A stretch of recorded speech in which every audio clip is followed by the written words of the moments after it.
So what's the story with this Glenglassaugh Sandend? 50.5% ABV, bourbon casks, Manzanilla casks, and sherry casks all in concert. It is chill filtered.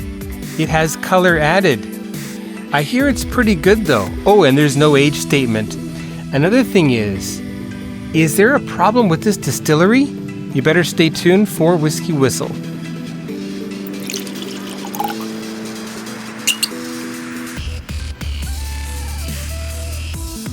Good evening, my whiskey friends. Mark here from the YouTube channel Whisky Whistle, where I've been bringing great whiskey reviews since 2015. And I've got this Glenglassaugh Sandend.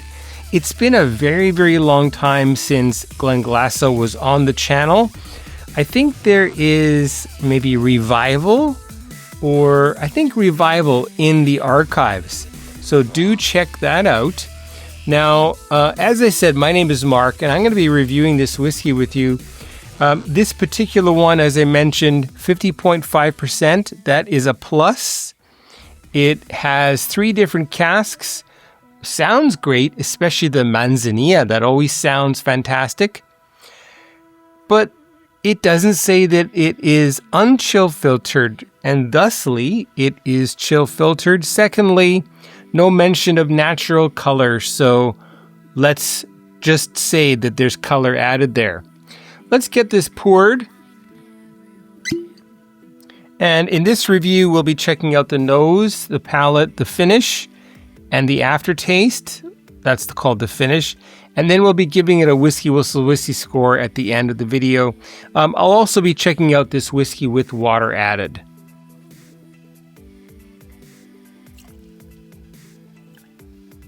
Nice healthy pour, 1.5 ounces roughly.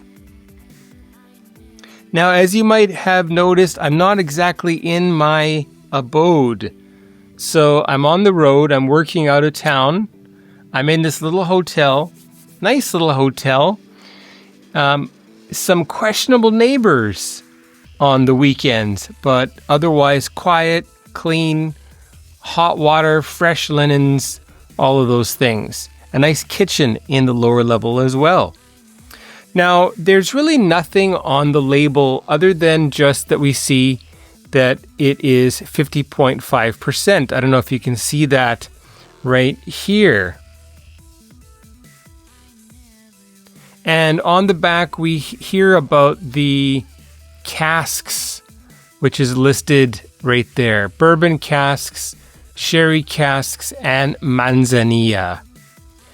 Manzanilla is also a kind of sherry or fortified wine from Spain.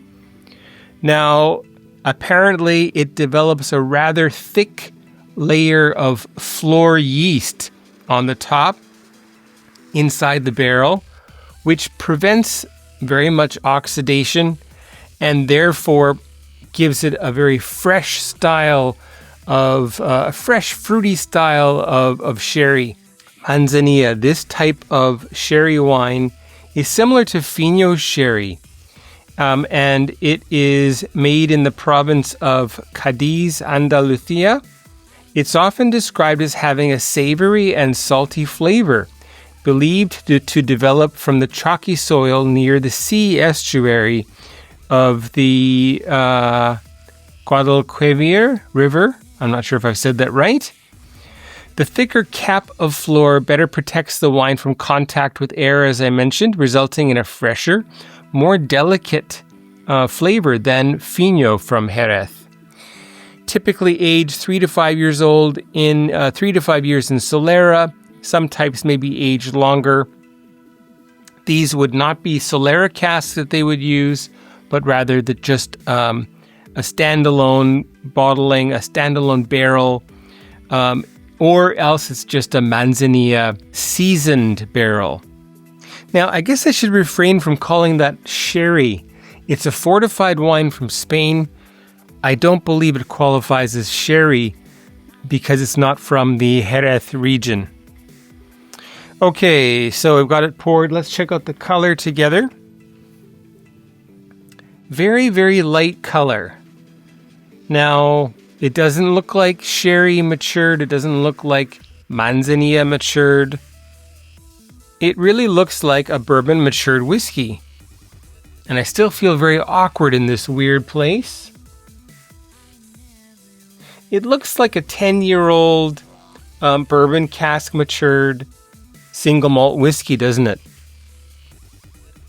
Now, through my limited tasting so far, it seems like we don't have first fill bourbon, and it also seems like we don't have very much sherry or Manzanilla coming through here. I had initially thought that there's probably 70% bourbon, 20% sherry, 10% Manzanilla. But no. This seems like more like beyond 80% bourbon and 15 to 20% sherry and the Manzanilla combined. All right, shall we get into the nose? Anything else I wanted to mention before we get started? Well, I talked about the trouble at the distillery. I'll mention that after I've checked out the nose here. And if you haven't yet, make sure you subscribe. There's a little emblem right over here that says subscribe. Click on that one. I think it's pink or it's green. I think it's green. And hit the bell, ding ding. That way my videos are going to be queued up in your YouTube feed. Wouldn't that be great? And why not check me out on Patreon? At the end of the video, you'll see a list of the patrons that support the channel, the Whisky Whistle crewmates. You can get your name in there too.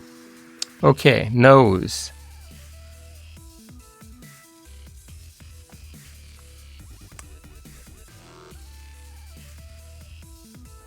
Earthy. Mineral.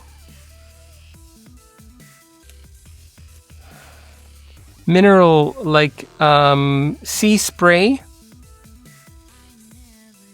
Now, Glenglassaugh Distillery is literally at the coast in the Highlands, Portsoy in Banffshire, right on the coast.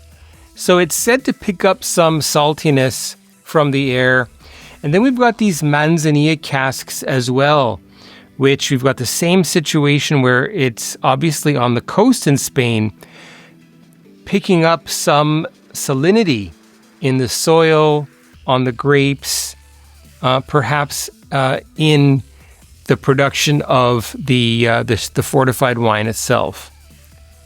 It's sweet, it's umami, it's salty. There's a bit of something citrusy in there, as well as something kind of like lychee or papaya. A tropical, very sweet, but a little bit of savory in that fruit.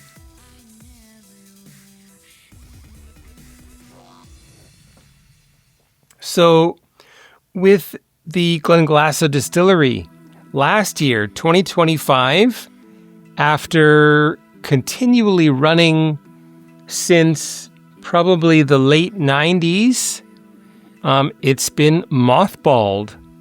What that means is the distillery owners still have the distillery. There's still maybe like a single person on staff watching over the rooms, keeping things clean. But the stills are silent right now. And probably we're looking at a couple of months a year maximum of production. And I believe that is because, well, obviously it's because the sales are just not there and they have too much stock. Glenglassaugh came out of nowhere. It was the third wheel for the Benriach Distillery Company back when Billy Walker owned it. They put out a few releases, lots of independent bottlings came out. They had their official bottlings, the Revival, the Torfa. I think there was one other one. But anyway, 2015, 2016, when the distillery was sold to Brown-Forman, I think the people at Brown-Forman maybe got in a little too deep. Now, Brown-Forman is a family-run company. That's a plus. But coming from bourbon, the Jack Daniels, Old Forester, and Woodford Reserve owners, I think, am I correct there? I think that's right. Anyway, so all of a sudden, they've got 3 large distilleries to keep staffed and try to promote. So they've got these 3 distilleries that they're trying to keep afloat. And then they went and they rebranded everything. Now, I think that was a misstep. They should have kept the branding maybe at least 5 more years and waited until they were on solid ground. I do think that this particular bottle is an upgrade from the dumpy bottles that they had before. But still, it's basically like putting a brand new whiskey on the shelf. People don't know what to make of it. They wonder what's happened. And there's this continual thought that the new must not be as good as the old, and that's why they've changed. Now we've got Rachel Berry, who has taken the role of master blender for these 3 distilleries.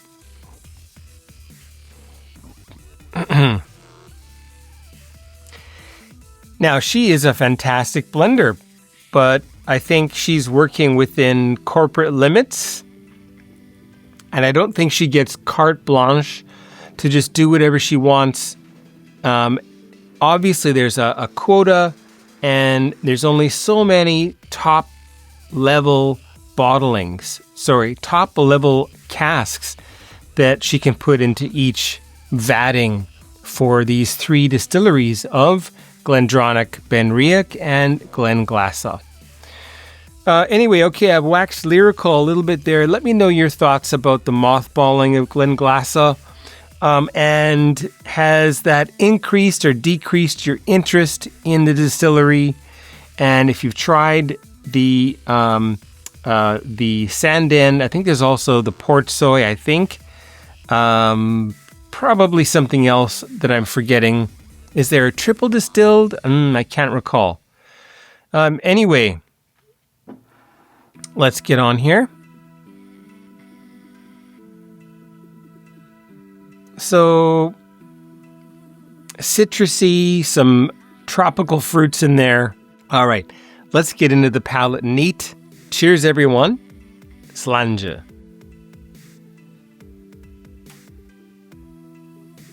Milk chocolate. That's a little salty, right?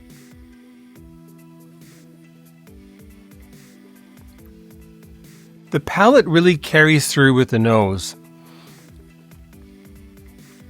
And one of the reasons why I mentioned papaya is because it also has some kind of a saltiness to it. And sea salt, mineral. Now, the minerals, there's a little bit of an astringency to it. And I think that one thing that a lot of people don't know about sea salt is that it's not just sodium NaCl, sodium chloride. There we go. There's potassium chloride, there's calcium chloride. Potassium chloride also adds a saltiness to the palate, and it's used in quote unquote no salt shakers, which should give you a little bit of potassium in your diet too, which is nice.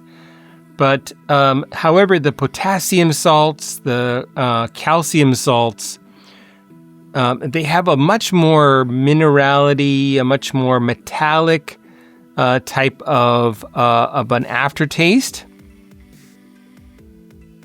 Anyway, so the mineral is a nice component, and the sea salt is certainly there, and these atypical tropical fruits, the papaya, the lychee.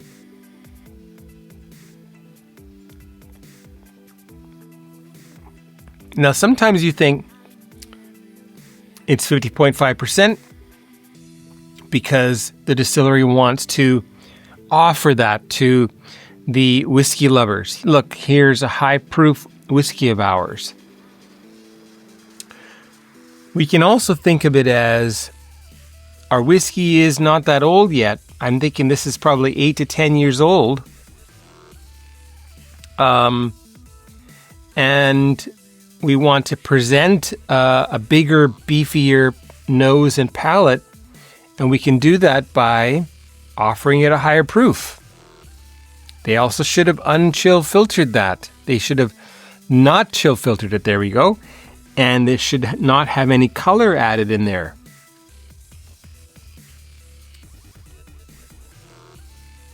Now, I've often talked about the Korean labeling. This one does not mention color added, but again, it's not on the label. And I'm thinking that the German friends, the Danish friends, you'll be able to let people know whether or not this is natural color or not. It's also not on the packaging anywhere. Simple packaging, which is nice. I think that I can respect that we don't have something that's too over the top and relatively recyclable. Back into the palate.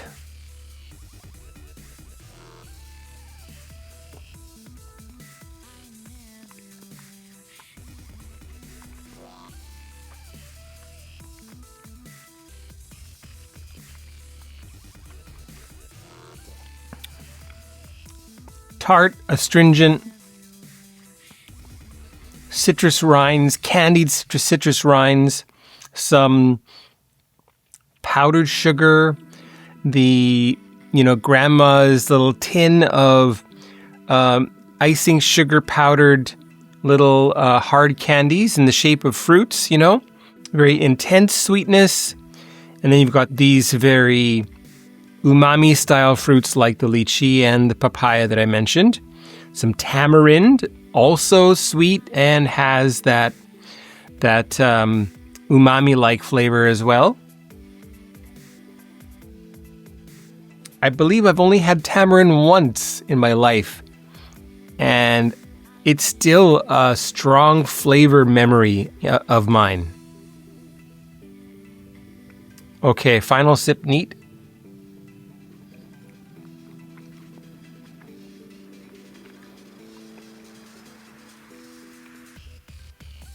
The mouthfeel is rather light,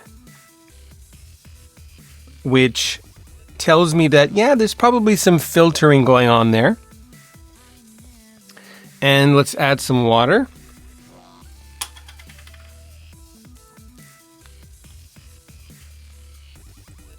Now I'm going to go right ahead and add 2 milliliters of water, perhaps slightly more.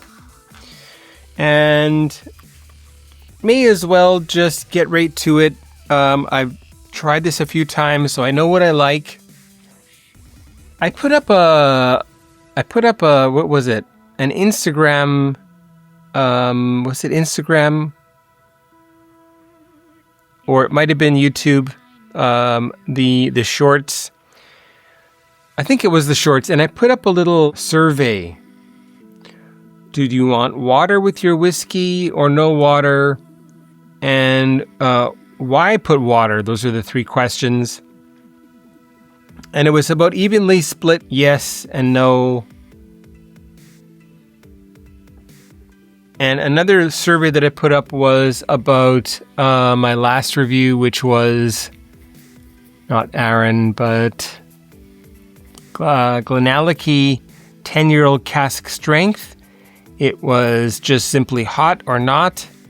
And pretty much everybody agreed that Glenglassaugh is a very hot whiskey distillery right now. So make sure you check out the shorts and the Instagram feeds. There might be some surveys or things that you can take part in and let your voice be heard as well. All right, so with water, the citrusy note has lessened. There is a little bit more white chocolate, saltwater taffy, milk taffy, especially Korea's famous malangkao. Malangkao is like a soft, kind of a foamy type of a candy, and it's got a picture of a cow on it. And you can probably find that at your Korean supermarket wherever you live in the world, because that's a very well exported item by a major brand, whether that's Lotte or what, I'm not sure. Hete. All right. We've added the water. I'm getting that saltwater taffy, milk chocolate. It's still salty. And into the palate with water. Cheers, folks.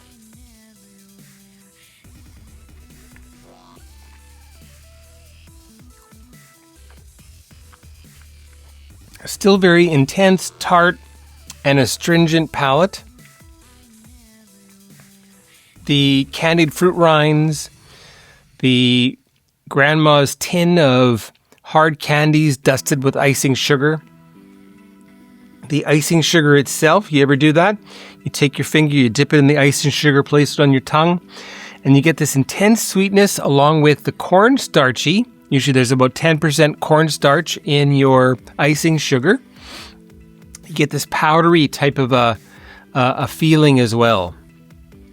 And it's quite zingy. It's a little bit effervescent. Still very, very light. And I wish it were a little bit more syrupy, a little bit more juicy in mouthfeel.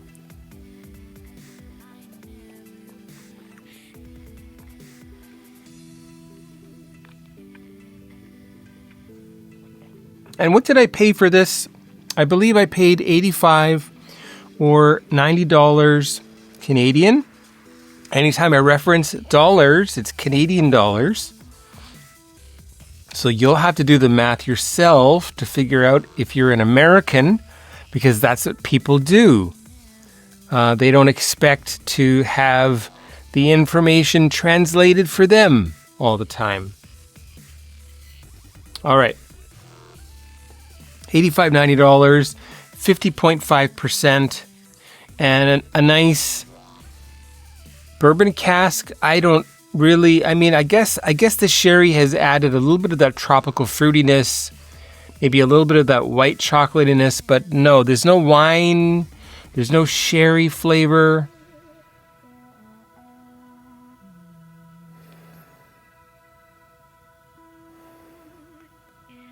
Maybe just on the nose now with this much water added.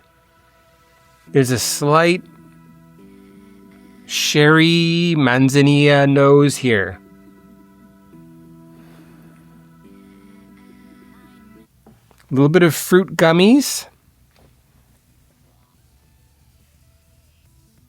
But it's very much background. It's very much not something that the average whiskey lover would be chasing. Nobody's going to chase nosing notes, the smells and the tasting notes, unless you're actually reviewing the whiskey.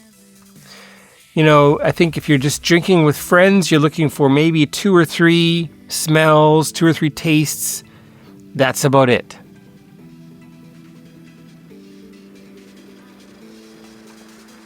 With water and thyme, a little bit less astringent, a little bit less tart, fruitier,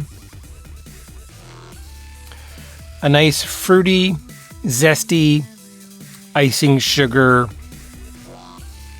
slightly umami, salt water taffy finish going on, and that's nice.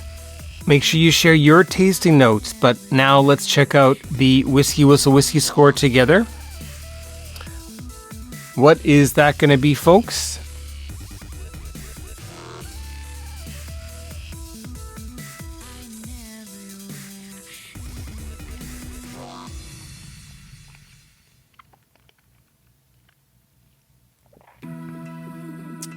It's going to be 81 out of 100. You heard it, 81 out of 100 is the Whisky Whistle whiskey score for Glenglassaugh Sandend. For the price, I'm satisfied. I'm happy to have another Glenglassaugh on hand. And by the way, this particular bottling, my what is that called? Impetus, my interest was piqued by one of my Whisky Whistle crewmates, Graham. Graham, thanks for putting this in my radar. And I'm glad I finally found it, and it was a nice price. So thank you very much. So do make sure you check out the Whisky Whistle crew, my Patreon, patreon.com/Whisky Whistle. So 81 points. You might be thinking that's quite low, but a few things. It's going to be 8 to 10 years old in age, and there's a few flaws. For example, it's been chill filtered, it has color added, and those Manzanilla and sherry casks, they should have been upped to roughly 30% of the whiskey in total. And I think that that would have really improved the overall flavor of this whiskey. Of course, just my 2 cents. But yeah, I'm happy I've got this, and I'm going to enjoy that the rest of the night, and I'll be enjoying that for a good year at least. So probably, I think my wife will enjoy that. She does like the bourbon cask matured whiskeys, and I think that'll make a fairly nice summer highball.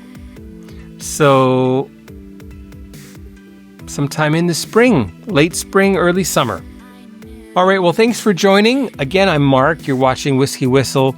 Make sure you connect with me here. Leave a comment. Check me out on the social media at Whisky Whistle, wherever you are. The next whiskey review, I think I better give a little bit of a spoiler. That's going to be Meikletor. Meikletor, the sherry one, 5 years old, unchill filtered, natural color, 48% ABV. Better stay tuned. Bye-bye.